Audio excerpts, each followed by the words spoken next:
ini. Iya kan?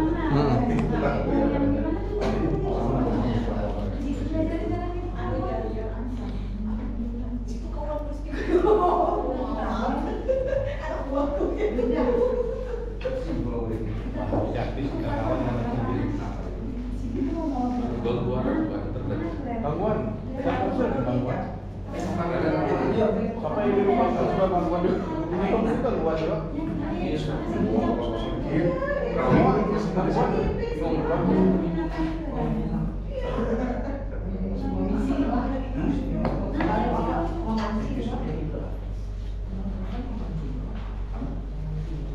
Sambil makan sambil mempersiapkan, saya ada menyiapkan bahan presentasi.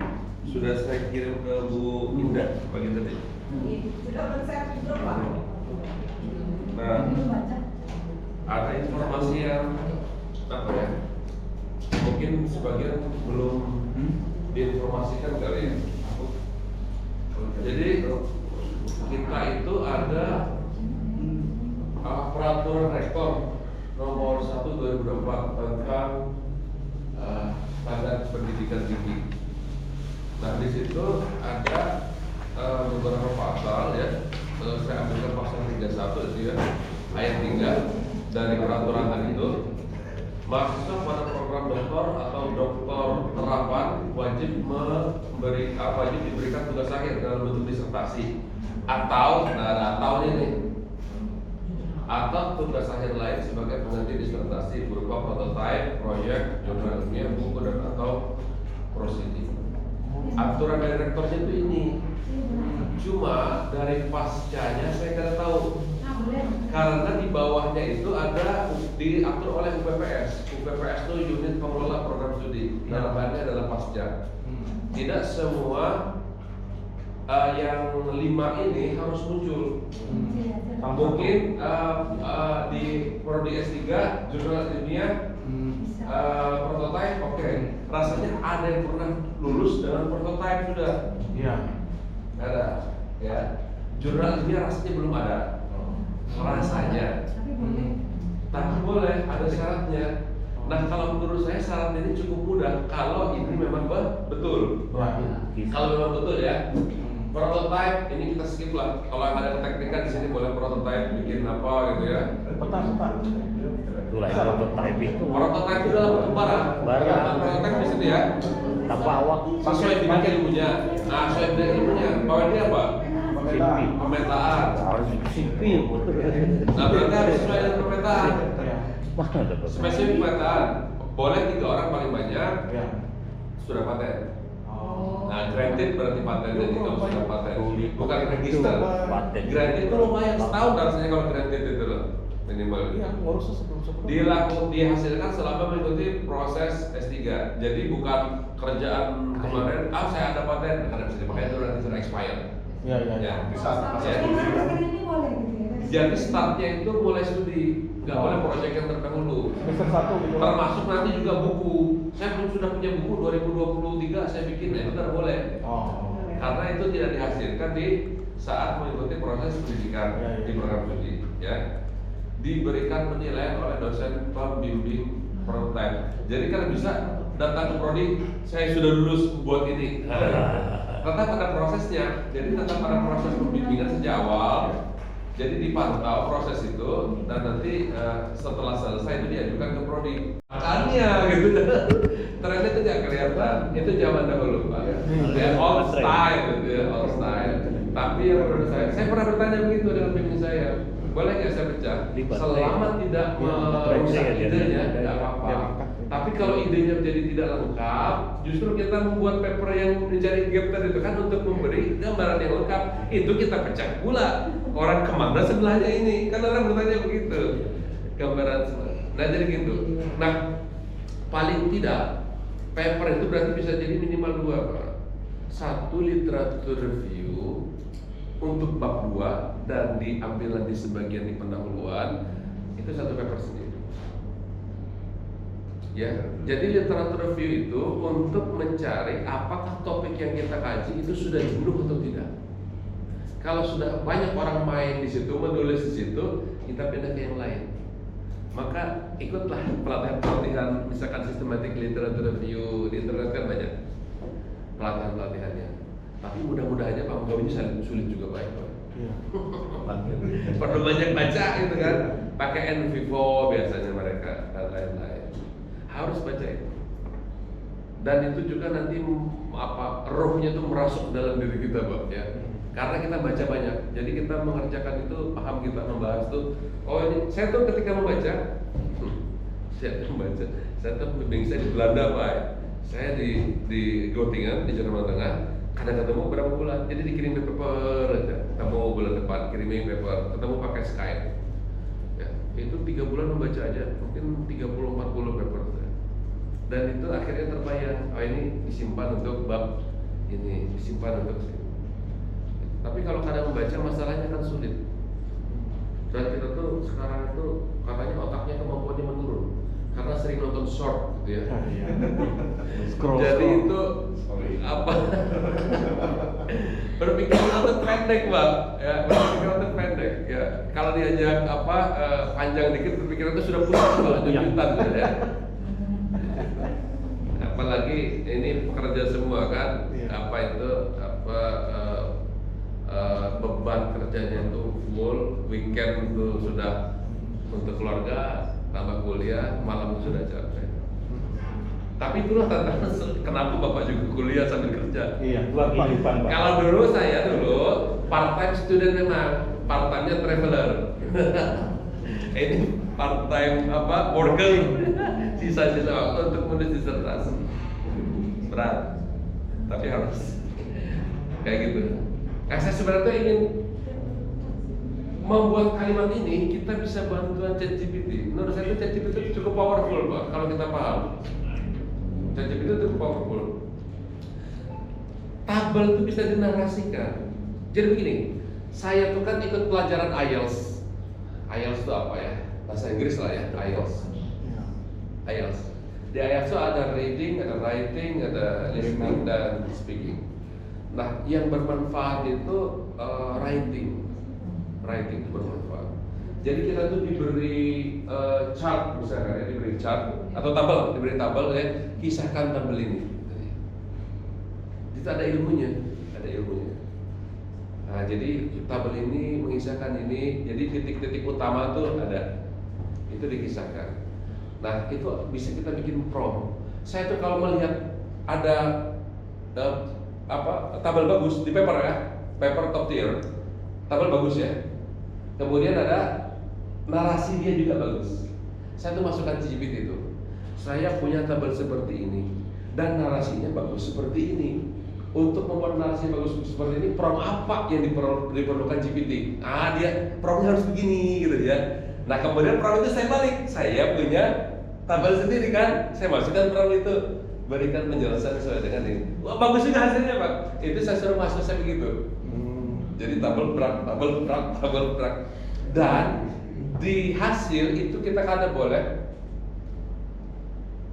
banyak yang berpendapat demikian. Di hasil itu kita nggak boleh mengutip pendapat orang lain, hanya mengisahkan pendapat kita aja atau temuan kita aja, bukan pendapat temuan. Nanti chapter khusus pembahasan tuh kita boleh bawa orang lain dan pendapat kita pribadi juga kita. Nah, jadi menulis hasil sebenarnya mudah. Satu lagi, beberapa lagi nggak apa-apa. Satu lagi, di kita sebagian dosen kita itu berpendapat begini. Tujuan 3, kesimpulan 3. Tujuan 4, kesimpulan 4. Saya tuh membaca di berbagai buku metodologi penelitian itu nggak ada aturan seperti ini. Kalau saya tuh rujukan scientific writing itu adalah paper, karena paper itu ada editor, ada reviewer. Jadi itu berlapis-lapis Pak, berlapis-lapis. Kalau sebuah paper terbit di jurnal Q1 misalnya, maka itu dia sudah melalui saringan yang ketat. Dan tidak ada aturan bahwa kalau tujuan 3, kesimpulan 3. Yang ada tujuan 3, hasil 3. Ya. Tujuan 4, hasil 4. Tujuan 5, hasil harus 5. Antara tujuan dengan hasil itu dijembatani oleh metodologi. Hasil satu dikumpulkan caranya dianalisis sehingga tujuan satu dikumpulkan datanya menurut cara satu dan seterusnya. Tapi cara satu dan cara dua sama nanti itu hal lain ya. Jadi tujuan satu itu nyambungnya dengan hasil satu dijembatani oleh metode satu. Bisa lah? Dapatlah? Nah setelah dapat hasil, misalkan 4 tujuan dapat hasil, saya tuh setelah dapat hasil itu disuruh jalan-jalan oleh dosen saya tuh. Kamu renungkan apa sih yang menarik dari temuan kamu itu? Oh ternyata ini. Itulah yang dibahas. Ternyata hal menarik dari apa itu temuan ini, hasil tadi 1, 2, 3, 4 itu ada 6. Jadi bisa tujuannya 4, hasilnya 4, pembahasannya 6. Ternyata orang Indonesia tuh kalau ada bencana yang paling untung pejabat. Wah luar biasa kan itu kan. Pertama ladang korupsi misalnya, kedua ladang apa pansos, ketiga ladang apa misalkan gitu kan. Dengan data-data seperti itu kan menunjukkan orang kok bisa di luar negeri itu aneh pak. Kok bisa bencana yang untuk pejabat? Gimana bisa? How come? Kata mereka kan. Sumbangan. Nah itu menarik, itu contoh poin 1 setelah kita dapat data ya. Tapi judulnya nantikan ya, who benefit from apa? Who get benefit from apa disaster in Indonesia. Wah menarik gitu pak. Ya. Sekarang itu pembahasan 1, pembahasan 2, pembahasan 3. Tetapi bisa juga hasilnya 4, pembahasannya 3 bisa. Terutama yang menganut hasil dan pembahasan itu dipisah. Tapi kalau hasil dan pembahasan itu digabung, biasanya hasil pembahasan begitu template-nya. Makanya kan ada namanya IMRAT, pernah dengar nggak? Introduction, Method, Result, and Discussion. Itu result, discussion. Ada yang gabung result and discussion. Ada yang bisa juga result, discussion and conclusion. Macam-macam, tergantung formatnya masing-masing. Kalau saya lebih suka dipisah. Nanti kalau bikin dipisah itu, begitu ada yang minta jurnalnya gabung, ya tinggal teplok gitu. Tapi kalau dia minta dipisah, kita sudah bikin gabung, kita yang bingung. Benar-benar bisa dipahami kan? Nah jadi begitu. Nah bagaimana kesimpulan? Kesimpulan itu ekstrapolasi antara latar belakang tujuan, hasil pembahasan, itu ekstrapolasinya adalah kesimpulan. Kalau yang sederhana itu begini Pak, kita general check up. Yang diperiksa apa? Kolesterol. Apa lagi? Tergantung. Gula.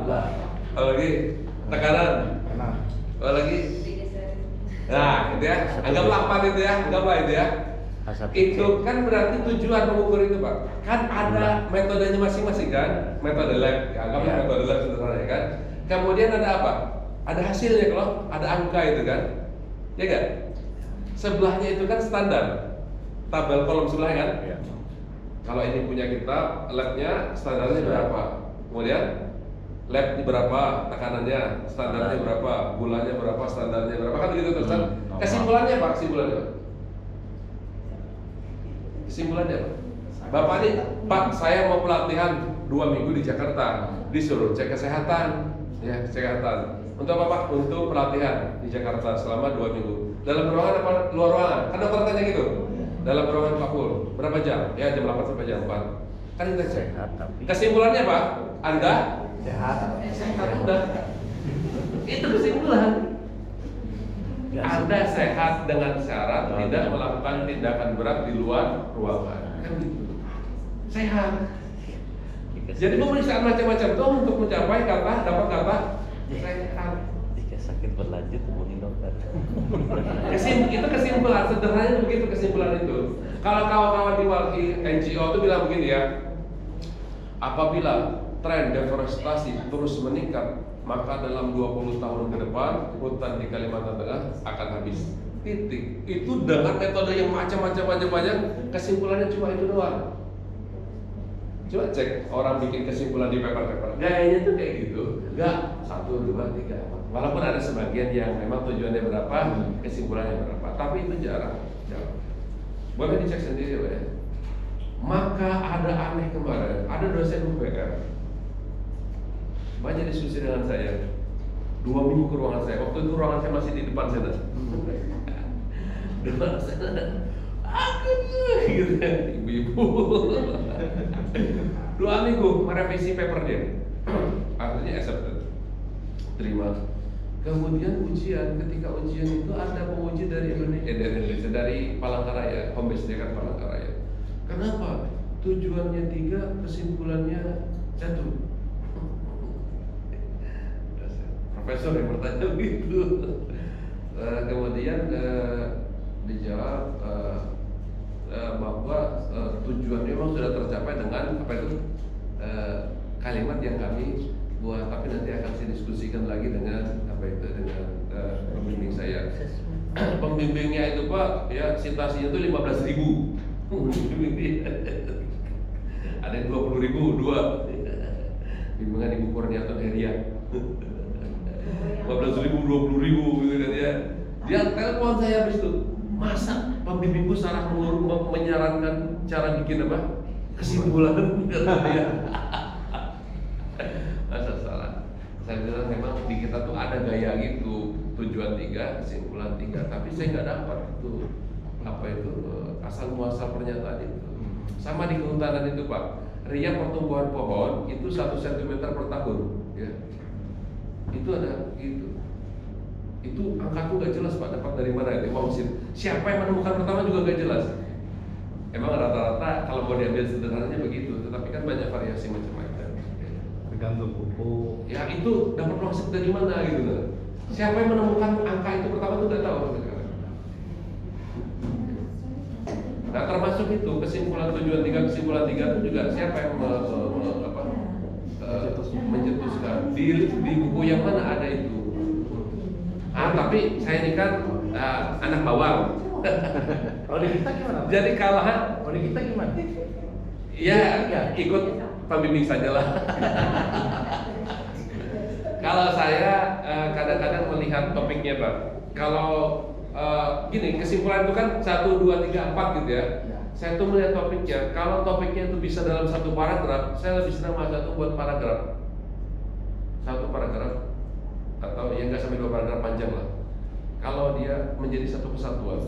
Tapi kalau memang terpisah-pisah tujuan itu ya, dia bisa memisah jadi 1, 2, 3. Jadi kalau saya itu tidak mengikat, tergantung dengan karakter tulisannya itu, kayak apa kesimpulan yang paling cocok. Tapi kita kan harus taat apa? Aturan.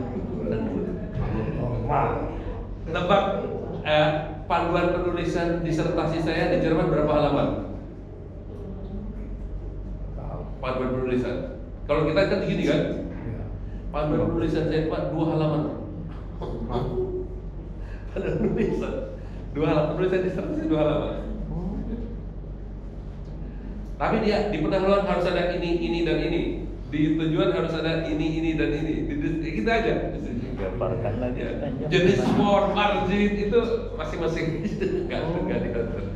Cuma nggak bisa juga di sini gitu. Tapi begitu sederhananya, fokus pada apa ya konten gitu loh maksudnya. 11.43 cukup kan?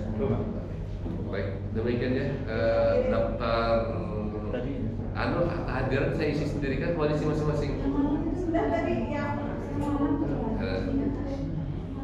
Offline udah buka.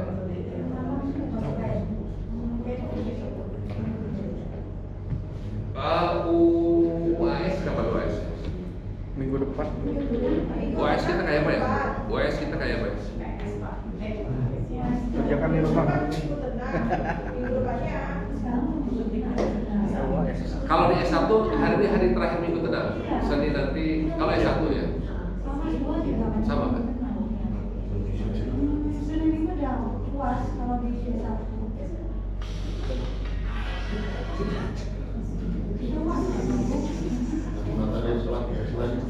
Kenapa? Plagiasi tadi. Kenapa plagiasi tadi? Plagiasi itu 2 halaman aja kan tadi plagiasi kan. Ya. Jadi gini plagiasi. Plagiasi itu di kita itu di dikti ya, di dikti. Gimana ya? Tadi ada orang minta uji plagiasi. Siapa yang terakhir saya minta uji plagiasi ya? Ibu. Saya buka kan ya.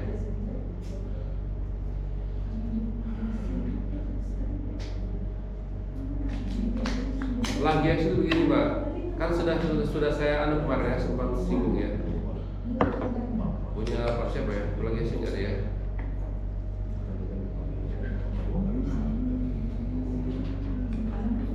Ini punya Pak Markat.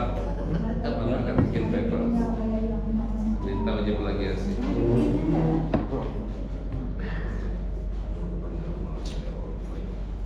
Jadi begini, plagiasi itu ya. Ini hasilnya saja. Di sini ada keketatan paling bawah.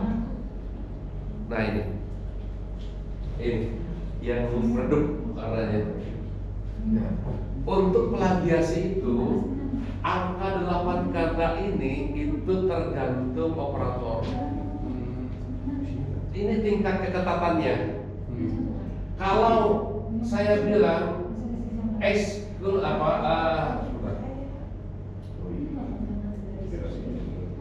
kalau 8 kata bentar ya, yang bawah ya, exclude match 8 kata. Ini maksudnya apabila ada di sumber internet di cloud ya, itu 8 kata berturut-turut sama dengan paper yang kita uji, naskah yang kita uji, maka terdeteksi satu spot plagiasi. Artinya apa? Kalau ada 9 kata berurutan yang sama dengan suatu sumber di internet, maka itu terhitung satu spot. Kalau 9 kata, kalau dia 7 kata berarti tidak masuk karena standarnya ada 8 kata. Kalau saya turunkan atau saya naikkan menjadi 10, yang 9 tadi masuk itu sekarang menjadi tidak. Nah, yang mengatur itu adalah operator, ya. Tuh. Yang kedua, di sini, Pak, di yang screeningnya itu Pak ya? Apa? Ada semacam alat screeningnya. Ini otomatis Pak, ini turnitin ya. Nah, kemudian ini kan berarti 42 total satu spot. Di dikti itu satu spot itu maksimal 4%. 4%. Jadi kalau ini kan maksimal 1% ya. 1%. Ada di sini nggak boleh ada lebih daripada 4% yang di atas. Kalau 4% itu sudah melampaui batas. Dan itu harus diparaphrase. Materi paraphrase itu ada di PowerPoint saya tadi. Cara buat paraphrase. Kalau Bapak paraphrase-nya bingung ya masukkan GPT ya, paraphrase. Itu nggak masalah Pak, nggak ada pengaruh. Misalkan kan kita copy dari template yang di ChatGPT-nya atau kita harus diulang lagi, nggak bisa terang. Nggak ngaruh. Ada yang bilang ngaruh gimana bisa tahu? Itu gara-gara dulu kita serdros itu ya. Kalau laptopnya sama, file asalnya itu sama, direndam saja. Jadi atau gimana Pak? Karena akhirnya biasanya kan Pak itu ada alasan teori itu Pak. Alasan teori. Ya, itu apakah istilahnya ya kita kan hanya kutip aja terus kenapa gitu supaya cepat tidaknya kita tes gitu. Ya, ini menarik. Copy-paste itu benar-benar atau harus kita ketik ulang gitu. Iya. Saya sebenarnya pengen praktek ini ya. Tapi kita oke lah. Begini, di bab 2, utamanya di bab 2, kita tuh kan dapat sebuah topik ya. Sebentar ya, saya ambil contoh paper kata, ada nggak paper kata ya? Landasan teorinya.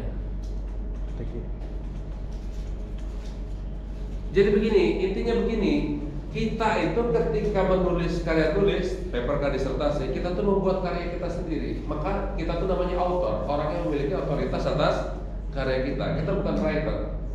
Nah, kita tuh nggak ada urusan dengan orang lain. Paper disertasi kita bukan etalase karya orang lain, bukan etalase mereka. Jadi jangan bawa-bawa mereka sebenarnya. Kita harus tulis kalimat kita sendiri.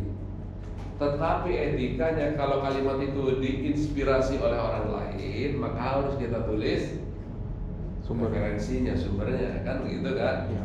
Oleh karena itu tidak penting untuk mengatakan si A bilang begini, si B bilang begini, si C bilang begini, nggak penting begitu. Coba lihat yang ini tadi ya, kata-kata yang ini tadi tuh ya, di PowerPoint saya tuh, dia nggak ngajak orang-orang loh ya, dia nggak ngajak orang-orang yang ini, bukan ya, ini loh, dia nggak ngajak orang, dia fokus pada tulisan dia sendiri. Yang paragraf ini tadi tuh loh, nah ini ya. Ini loh contohnya dia. Beberapa studi telah mendeskripsikan bagaimana konsep dari environmental service itu bisa bla bla bla bla bla. Kemudian mana ya? Coba nih ya, ini ya. Beberapa negara telah melaksanakan si anu gitu ya. Jadi dia fokus pada kalimat dia sendiri aja Pak. Fokus pada kalimat dia sendiri, kemudian dia kasih referensi.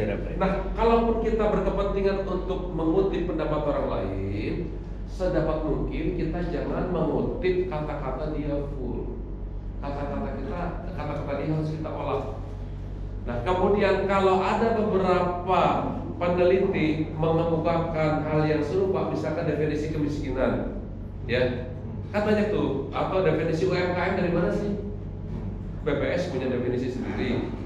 Apalagi Kementerian UMKM mungkin punya definisi sendiri, UNESCO atau apa punya definisi, atau siapa gitu, profesor siapa punya definisi. Kan kita harus menyimpulkan.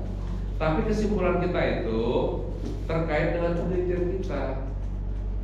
Dalam konteks penelitian kami mengambil definisi kemiskinan yang dibuat oleh misalkan World Bank.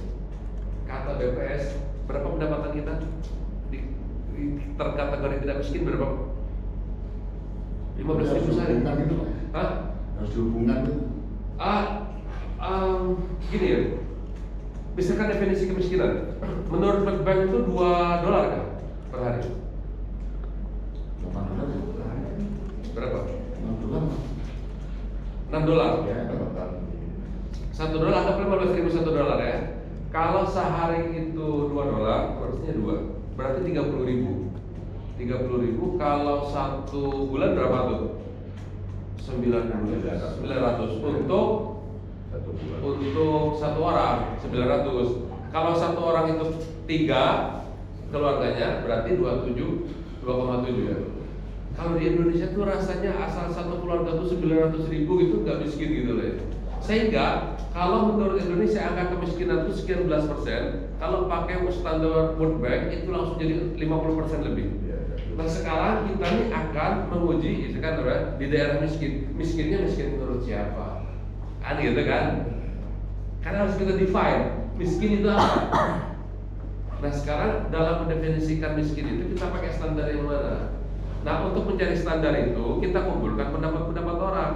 Dalam konteks penelitian kami, kemiskinan itu lebih dekat dengan standar misalkan ya Miriam Budiarjo misalnya. Karena lokasi penelitian kami itu begini, orang itu ya karena dapat gaji, tapi ikan ambil di sungai, ya sayurnya kelakai di pekarangan, cabainya juga di keparan, kan gitu kan ya. Berasnya bertanam di rumah masih setahunan cukup, kan gitu kan. Sehingga kalau pakai konsep gaji nggak cocok, gitu. Kami pakai pendekatan ini. Tapi kami tahu kok ada ahli lembaga lain yang punya definisi kemiskinan. Itu kita spill untuk menunjukkan itu nggak bodoh-bodoh amat gitu. Tahu aja, tapi kami skip gitu, nggak kami pakai. Gitu. Pada akhirnya kita memutuskan manakah pendapat definisi kemiskinan yang cocok dengan kita, sehingga tidak disarankan begitu. Nah, tapi kalau Bapak misalkan mendefinisikan itu satu, saya khawatir nanti itu kayak random walking tadi. Ini sebenarnya mau ngapain ya? Terlalu panjang tulisan itu. Ya, tapi ini kembali ke masing-masing orang. Dosen tulis semua. Gitu. Saya tuh lihat kakak ipar saya bikin disertasi segini, tebal kali gitu ya. Iya, aneh aturannya di UIN Banjar itu ya. 250 halaman di luar lampiran. bingung. Jadi tulisan itu harusnya fokus. Jadi dasar yang disebut dengan literasi adalah dasar sekali. Kayak gitu. Pacarnya banyak-banyak. Cuma ya itu ya, saya kadang menyalahkan. Itu kan tergantung masing-masing lembaga. Kalau punya aturan begitu ya silakan saja. Tapi yang setahu saya di scientific writing ya gayanya kayak gitu loh yang saya sampaikan barusan. Silakan baca di jurnal-jurnal yang bagus. Gitulah. Siap. Baik, demikian dari saya. Kayak pakai ini kalau saya diminta nilai kayak apa? Waalaikumsalam. Kasih. Langsung aja. Sudah tahu tugas mereka ya. Pendengar yang baik. Biasanya Mas Reni, Pak Agung nilainya ditunggu. Lihat tarif benar. Bekalan aja berelan lah. Tapi kan mungkin semuanya sama gitu. Iya. Tapi semuanya A gitu. Kalau ikhlas aja. Nanti saya membaca gitu lah 83, 85, 82, 86. Apa ya? Enggak Pak. Pak, tadi ada 4 mahasiswa kita yang izin Pak, yang mata kuliah Pak Agung. Ada yang mengabari Robi aja tadi, Pak Robi tadi. Tadi saya kirim ke Oh iya Kak, iya. Kerawani buannya Pak. Kerawani buan. Baik, demikian dari saya. Kalau misalkan nanti ada mau diskusi pribadi boleh WA gitu ya. langsung datang praktek. Saya tadi mau praktek sebenarnya. Tapi kami belum pede Pak karena itu pun saya pribadi yang Masih berubah judul. Ada desain utamanya. Apa penting itu misalkan meramu dari berbagai macam pendapat-pendapat itu menjadi satu kesatuan sehingga itu punya kita. Jadi bukan pada judul apa, tapi kalau ada tuh lebih bagus gitu ya. Kemudian kalau ada kayak tabel tadi ya, saya tuh kadang-kadang gini, apa caranya gini ya gitu ya. Kan ada GPT, ada perplexity, ada konsensus, ada macam-macam kita pakai. Ya bagaimana menarasikan, saya ingat tadi ya, belajar IELTS. Saya balik tuh, saya punya tabel begini bagus, narasinya apa promnya? Dikasih tahu promnya, 6 poin tuh dikasih tahu promnya tuh ya. Kalau mau nanti boleh saya share itu ya, cara pendahuluan promnya ini. Boleh. Cara menarasikan tabel promnya ini. Strateginya Pak, supaya cepat kami Kita cepat. Tadi itu Ya, misalkan tadi ya, misalkan kalau di bab 2 itu ya, dikit lagi ya, 5 menit lagi. Kayak di bab 2 itu kan kita bisa minta GPT untuk menyusun kerangka bab 2 itu kan. Judul disertasinya ini apa aja isinya bab 2 gitu ya. Bab 2 2.1 ini kan gitu kan. Nah, kata kuncinya itu kita masukkan ke misalkan kemarin itu apa? Dimension. Kata kuncinya masukkan dimension. Maka akan keluar kemudian apa itu? Jurnalnya. Cari misalkan 5 sampai 10. Download 5 sampai 10. Kemudian import juga apanya itu? RIS filenya itu. Ya, supaya nanti bisa masuk. Nah, kemudian terkait dengan kata tadi itu pakai Ctrl F5 aja. Ctrl file. Tahu lah? Ctrl file, copy, masukkan ke Word. Copy, masukkan ke Word. Kalau dapat misalkan 5 spot di situ, ya, masukkan ke situ. Nah, kalau dia menuliskan pustakanya di setiap kalimat, pustakanya itu harus ikut juga. Pustakanya harus ikut. Sudah ya. Satu paper kan, dapat kita 5 spot. Ya enggak? Paper kedua dapat juga misalkan 5 spot. 5 paper berarti 25. Nah, 25 itu kita minta GPT untuk mengarrange-nya supaya jadi suatu pokok pemikiran yang padu. Yang seolah-olah kita tuh mau baca paper-paper tadi itu. Itu pakai prompt saya. Ya, tapi topiknya apa? Sumbernya betul. Sumbernya bisa dipaham lah? Sumbernya betul, bisa kita trace. Ya, jadi tergantung kita ini ingin fokus sejarahnya. Kalau sejarah kan berarti mulanya tahun keberapa, kapan dia melakukan puncak, kapan bagusnya, kapan anunya kan gitu kan. Nah, kita beri promptnya itu sesuai dengan apa tujuan kita itu. 2.1 itu tujuannya apa? Gitu. Nah, nanti dia putar-putar sendiri tuh Pak. Menurut hal ini sama dengan kayak gitu. Saya sudah coba. Cakep, dan itulah manfaat GPT menurut saya yang paling baik. Jadi bukan sumber pustaka, bukan sumber pengetahuan, tetapi dia seperti apa? Word generator. Ya, dia tuh menyusun kalimat itu bagus. Nah, tapi kadang-kadang dia ketahuan GPT-nya. Nah, di bagian akhir tuh dia buat kesimpulan, ya kan? Gitu kan? Ada kata-kata penting, signifikan, itu nggak boleh hapus. Maksud saya tuh saya tolak Pak, nggak pernah ke lapangan gitu ya, atau sedikit saja ke lapangan. Tiba-tiba datang saya, skripsi jadi. Langsung saya kontrol F penting, 31 penting. Kamu ini keterlaluan overdosis ini gitu ya.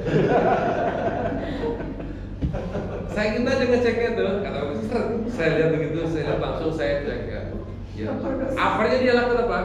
Kata penting itu diganti perlu sama dia. Bukan itu maksud saya. Direplace dia. Ya. Ya, harus diganti dengan sinonimnya. Ya, pendidikan diganti edukasi. Akhirnya kopar Kementerian Edukasi dan kan luput kan. Karena digantinya pendidikan itu replace edukasi gitu. Saya bilang itu kan co-pilot, asisten, pilotnya tetap kita. Otak kita jangan dibuat gitu. Otak kita harus tetap diberdayakan gitu. Nah, jadi AI itu bisa kita pakai, tapi kalau basicnya kita harus ada gitu. Sangat membantu. Ya, mungkin banyaklah pengalaman itulah ya. Ini sudahlah tanda tangan 2 kali. Siap. Nanti kalau presensi ada yang kurang hubungi saya lah. Siapa? Ini pasti ada yang belum. Misalkan ada yang gagal apa gitu. Baik, terima kasih atas kehadirannya. Selamat akhir pekan ya. Mudah-mudahan lancar studinya. Ya, terima kasih. Jadi kita nggak ada kelas ya. Langsung nilai saya kirim ke Bu Pastel. Kami tinggal setelah jadwal waktu. Terima kasih Pak. Cakep. Bawa itu Pak. Makasih lah buahnya, Mas Atas lah. Iya Pak. Terbaik. Atas istirahat. Nanti banyak yang dirupain. Nanti ada Pak Rektor ya. Proposal. Banyak yang pohon dirupain kan. Ya, terima kasih.